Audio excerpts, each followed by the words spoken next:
نحمده ونصلي على رسوله الكريم اعوذ باللہ من الشیطان الرجیم بسم اللہ الرحمن الرحیم یا ایہا الذین آمنوا قوا انفسکم واہلیکم نارا وقودها الناس والحجارہ علیہا ملائکۃ غلاظ شداد لا یعصون اللہ ما امرہم وَيَفْعَلُونَ مَا يُؤْمَرُونَ۔ اللہ تعالیٰ کا ارشاد گرامی ہے، اے مومنو اپنے آپ کو اور اپنے اہل خانہ کو دوزخ کی آگ سے بچاؤ، جس آگ پر سخت فرشتے مقرر ہیں جن کے دل میں رحم نہیں آتا، جو اللہ کی نافرمانی نہیں کرتے، وہی کچھ کرتے ہیں جو اللہ تعالیٰ ان کو حکم عطا کرتے ہیں۔ حضرات گرامی، اپنے آپ کو اور اپنے گھر والوں کو دوزخ کی آگ سے بچانے کے لیے اور نجات دینے کے لیے کوشش کرنا لازمی ہے۔ اس کوشش کی پوری وضاحت قرآن مجید ہے اور رسول کریم صلی اللہ علیہ وسلم کی ہدایات ہیں۔ یہ قرآن اسی بات کی وضاحت کرتا ہے کہ جہنم سے کیسے بچا جائے، دوزخ سے نجات کیسے پائی جائے، کون سے اعمال کیے جائیں اور کون سے اعمال سے بچا جائے۔ نبی کریم صلی اللہ علیہ وسلم نے والدین کو زیادہ ذمہ دار قرار دیا ہے کہ وہ اپنی اولاد کو آخرت کے دن دوزخ کے عذاب سے بچانے کے لیے کوشش کریں۔ والدین جس طرح دنیا کی زندگی بنانے کے لیے اپنی اولاد پر ساری توانائی صرف کر دیتے ہیں، محنت کرتے ہیں، کوشش کرتے ہیں اور کسی طرح کی کوئی مہربانی کرنے میں کمی نہیں کرتے، اسی طرح آخرت کے دن کی زندگی کو بہتر کرنے کے لیے بھی والدین ہی ذمہ دار ہیں۔ لہذا نبی پاک صلی اللہ علیہ وسلم فرماتے ہیں، کل مولود یولد علی الفطرہ فإن أبواہ یحودانہ او ینصرانہ او یمجسانہ۔ اے لوگو، ہر بچہ فطرت پر، دین اسلام پر پیدا ہوتا ہے، پھر اس کے والدین اسے بناتے ہیں، یہودی، عیسائی، مجوسی وغیرہ بنا ڈالتے ہیں۔ اللہ تعالیٰ نے تو ہر بچے کو مسلمان بنا کر بھیجا ہے، لیکن اس کے والدین جیسی تربیت کریں گے، جیسی رہنمائی کریں گے، اس کا اثر یہ ہوتا ہے کہ بچے ویسے ہی ہو جاتے ہیں۔ گویا کہ اس حدیث مبارکہ میں یہ بتایا جا رہا ہے کہ بچہ پہلے ہی فطرت پر ہے، والدین کو بھی چاہیے کہ اسے اسی فطرت پر چلائیں۔ اگر اسے اس فطرت سے موڑ دیا جائے تو پھر وہ بچہ غلط رستے پر چل نکلے گا۔ لہذا سب سے پہلی تربیت گاہ، سب سے پہلے معلم و مدرس ایک بچہ کے لیے اس کے والدین ہیں۔ والدین مکمل ذمہ دار ہیں کہ اپنی اولاد کو مسلمان بنائیں، اور مسلمان وہ ہوتا ہے جو اللہ کی عبادت کرے اور اللہ کے علاوہ کسی اور کی عبادت نہ کرے، اطاعت اس کے پیغمبر جناب محمد صلی اللہ علیہ وسلم کی اختیار کرے، ان کی غلامی اختیار کرے، ان کے حکم کی اتباع اختیار کرے۔ اس بات کی تربیت دینا ہے، اس بات پر ان کو پختہ کرنا ہے کہ وہ جان لیں کہ اللہ اور اس کے رسول کی اطاعت کے بغیر نجات نہیں ہوگی۔ دنیا کے اندر بھی سختیاں، تنگیاں، مصیبتیں آئیں گی، بلکہ دنیا کے اندر بھی ناکامی ہے، اور آخرت کی بھی ناکامی ہے جس شخص نے اللہ اور اس کے رسول کی اطاعت کو چھوڑ دیا۔ یہ سبق والدین نے پڑھانا ہے۔ اور نبی کریم صلی اللہ علیہ وسلم فرماتے ہیں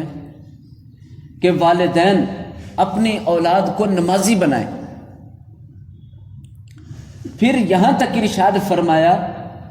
کہ 7 سال کی عمر ہو جائے تو اپنے بچوں کو صرف نماز کا کہنا ہی نہیں بلکہ نماز کا حکم دو۔ 7 سال کی عمر میں حکمن نماز پڑھاؤ۔ اللہ تعالیٰ تو فرماتے اپنے آپ کو اور اپنے گھر والوں کو جہنم سے بچاؤ، اور جو شخص خود نماز نہ پڑھے گا وہ اپنی اولاد کو کس طرح حکم دے سکے گا؟ لہذا نماز کے معاملے میں حکم سکھایا جا رہا ہے۔ 7 سال کی عمر میں حکمن سختی سے نماز کا کہنا ہے، 10 سال کی عمر تک نماز کی کوتاہی پر، نماز چھوڑنے پر، نماز ادا نہ کرنے پر مارنے کی اجازت دی ہے کہ اسے ادب سکھانے کے لیے، فرض سے آشنائی کروانے کے لیے اور نمازی بنانے کے لیے اسے مارا جا سکتا ہے۔ میرے دوستوں اور بھائیوں، اللہ تعالیٰ حکم دیتے ہیں اپنے آپ کو اور اپنے گھر والوں کو جہنم سے بچاؤ۔ جہنم بڑی سخت ہے، اس پر مقرر فرشتے بڑے سخت ہیں۔ اور پھر فرمایا کہ اس جہنم کے فرشتے اللہ کے فیصلے پر ایسا عمل کرتے ہیں کہ جو اللہ نے فرما دیا اس سزا کو نافذ کرنے میں کوئی کمی، کوئی رحم، کوئی ترس ان کے اندر آتا ہی نہیں۔ آج والدین اپنے بچے کو بخار میں مبتلا نہیں دیکھ سکتے، انہیں دکھ ہو، تکلیف ہو، درد ہو، والدین سے برداشت نہیں ہوتا۔ اولاد کسی غم میں مبتلا ہو، والدین کو برداشت نہیں ہوتا۔ دنیا کے اندر تو اس کا کوئی غم، کوئی مصیبت، کوئی دکھ، کوئی تکلیف اسے برداشت نہیں ہو رہی، لیکن کیا وہ اس بات سے لا علم ہے کہ جب ہی دنیا سے آنکھ بند ہوگی اور آخرت کی زندگی، ہمیشہ کی زندگی شروع ہوگی تو اس وقت قبر کے اندر اس کے ساتھ کیا پیش آنے والا ہے، اس دکھ کو کس طرح والدین برداشت کر لیتے ہیں۔ اور بچے کے ناز نخرے کو دیکھتے ہوئے، بچے کی مرضی، پسند اور خوشی کو قبول کرتے ہوئے اسے نماز کے لیے نہیں اٹھاتے، نماز کے لیے حکم نہیں دیتے، اسے نماز کے لیے نہیں کہتے سویا ہے تو سویا رہنے دو، اسکول کا پڑھ رہا ہے تو پڑھتے رہنے دو، کھیل رہا ہے تو کھیلتے رہنے دو، وہ کسی شے میں مصروف ہے تو اسے چھوڑ دیا جائے۔ یہ کس طرح کی لاپرواہی ہے؟ اللہ تعالی قرآن پاک میں ارشاد فرماتے ہیں اپنے آپ کو اور اپنے اہل خانہ کو دوزخ سے بچاؤ۔ یہ ہے سب سے بڑی ہمدردی، یہ سب سے زیادہ خیر خواہی اپنی اولاد کے ساتھ، اپنے گھر والوں کے ساتھ یہ ہے کہ انہیں اللہ اور اس کے رسول کی اطاعت کی طرف بلانا، اطاعت کے لیے آسانی فراہم کرنا۔ کتنے سارے لوگ خود اپنے آپ کو نماز میں، تلاوت میں، ذکر الہی میں، صدقہ خیرات میں باعمل کر لیتے ہیں، خود درس و تدریس، واعظ و نصیحت سنتے ہیں، لیکن اپنے گھر کی عورتوں کو محروم رکھتے ہیں۔ ان کے لیے وہ فکر بھی نہیں کرتے کہ ان کا بھی ایمان تازہ ہو، وہ بھی آخرت کی بہتری پا سکے۔ جس طرح ایک شخص دین کی بات سنتا ہے، دین کے قریب ہوتا ہے اور اس کے ایمان کو تازگی ملتی ہے، نیکی کرنے کے مواقع میسر آتے ہیں، اور اسی طرح وہ نیکی کے کام میں آگے بڑھتا ہے، اپنی آخرت کو بہتر بناتا ہے، تو کیا عورتوں کا حق نہیں کہ ان کے لیے یہ سوچا جائے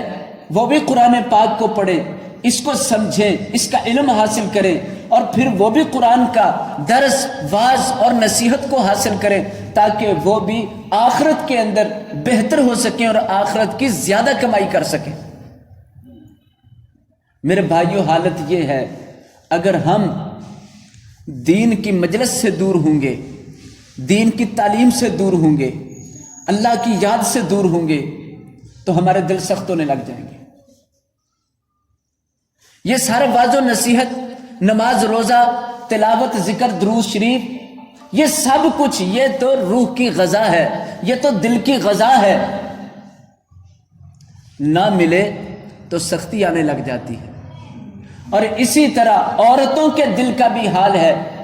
کہ اگر انہیں قرآن پاک، نبی پاک کی احادیث، آخرت کے واقعات، آخرت کی باتیں وہ دہرائی نہ جائیں، تازہ نہ کی جائیں، واعظ و نصیحت کا موقع میسر نہ آئے تو ان کے دل کے اندر بھی اسی طرح زنگ آتا ہے، سختی آتی ہے اور ان کے اوپر بھی میل آ جاتا ہے۔ رسول پاک صلی اللہ علیہ وسلم فرماتے ہیں ہر شے کو زنگ لگتا ہے نا، اسی طرح دل کو بھی زنگ لگتا ہے۔ لوہے کی چیزوں کو زنگ لگتا ہے تو دل کو بھی اسی طرح زنگ لگ جاتا ہے۔ صحابہ کرام رضی اللہ عنہ پوچھتے ہیں دل کو زنگ لگ جائے تو کیا کرنا چاہیے؟ پہلے تو یہ جاننا چاہیے دل کو زنگ لگ جائے تو کیسے پتا چلے زنگ لگ گیا؟ کوئی بندہ نہیں کہے گا کہ میرے دل کو زنگ لگ گیا، کوئی بھائی، کوئی دوست، کوئی بزرگ یہ نہیں کہے گا کہ میرے دل کو تو زنگ ہے، میں اس کو اتار لیا کروں۔ میرے بھائیوں اور دوستو، جب مسجد میں آنے کو دل نہ کرے، مسجد میں بیٹھنے کو دل نہ کرتا ہو، قرآن کی تلاوت کرنے کو دل نہ چاہتا ہو، روزانہ ہی تلاوت مس ہو رہی ہو، جب خوف خدا نہ آ رہا ہو، جب اپنے گناہوں پر ندامت نہ آ رہی ہو، جب نیکی کا شوق نہ ہو رہا ہو، نیکی میں دل نہ لگ رہا ہو، تو جاننا چاہیے اس دل پہ زنگ لگ گیا۔ یہ سب سے بڑی علامت ہے کہ دل کو زنگ لگ گیا جب نیکی کی طرف انسان کی توجہ نہیں رہتی، نیکی کے اندر شوق نہیں رہتا، نیکی کے لیے رغبت نہیں رہتی، دل کے اندر کی سوچیں ہی وہ عجیب بن گئی ہیں، دل کے رجحان عجیب ہو گئے ہیں، دل کے میلان عجیب ہو گئے، دل کے اندر رخ اور سمت بدل رہی ہے، تو پھر جاننا چاہیے اس دل پر زنگ ہے۔ دل کو زنگ لگ جائے تو دل گناہوں کو پسند کرتا ہے، برائیوں کو پسند کرتا ہے، بے حیائی کو پسند کرتا ہے، اپنے نقصان کو پسند کرتا ہے۔ صرف چند لمحوں کی لذت کی خاطر، چند لمحوں کے لیے سکون کی خاطر انسان برائی، حرام، ممنوع چیز کی طرف نکل جاتا ہے۔ یہ دل کا زنگ ہے۔ اگر انسان کا دل اس طرف کو جھک جا رہا ہے تو جھکا ہوا دل، گناہ کی طرف مائل ہونے والا دل، وہ زنگ آلود ہے۔ رسول اللہ صلی اللہ علیہ وسلم فرماتے ہیں دلوں کو زنگ لگتا ہے جس طرح لوہے کو زنگ لگتا ہے۔ صحابہ کرام نے پوچھا اللہ کے رسول صلی اللہ علیہ وسلم، دل کو زنگ لگ جائے تو اس کے علاج کیا ہے، اس کی اصلاح کیا ہے، کیسے یہ زنگ اترے گا؟ رحمت عالم صلی اللہ علیہ وسلم فرماتے ہیں کثرت ذکر الموت و تلاوت القرآن، کثرت سے اپنی موت یاد کرنا، موت مطلب زندگی کا خاتمہ، یہ یاد کرنا یہ زندگی ختم ہو جائے گی، یہ زندگی بند ہو جائے گی، موت آ جائے گی تو زندگی کے سارے معاملے ختم۔ یہ زیادہ یاد کرنا، تھوڑا یاد کرنے کا نہیں کہا، کثرت ذکر الموت، کثرت سے موت یاد کرنا۔ آپ کہیں مجلس میں بیٹھے ہوئے ایسا کہیں، موت کی کوئی بات کریں، موت کی وجہ سے دنیا کا چھوڑ جانا اور آخرت کا حساب، اللہ کی پیشی کا، تو وہ کہیں گے آپ نے کیسی باتیں شروع کر دی، آپ اکثر ایسی باتیں کر دیتے ہو، یہ رنگ میں بھنگ نہ ڈالو، یہ آپ اس طرح کی باتیں افسردگی والی نہ کرو، ڈرانے والی باتیں نہ کرو۔ جبکہ رسول اللہ صلی اللہ علیہ وسلم فرماتے ہیں کثرت ذکر الموت، کثرت کے ساتھ زیادہ موت کو یاد کرو، و تلاوت القرآن، اور قرآن مجید کی تلاوت کثرت سے کرو گے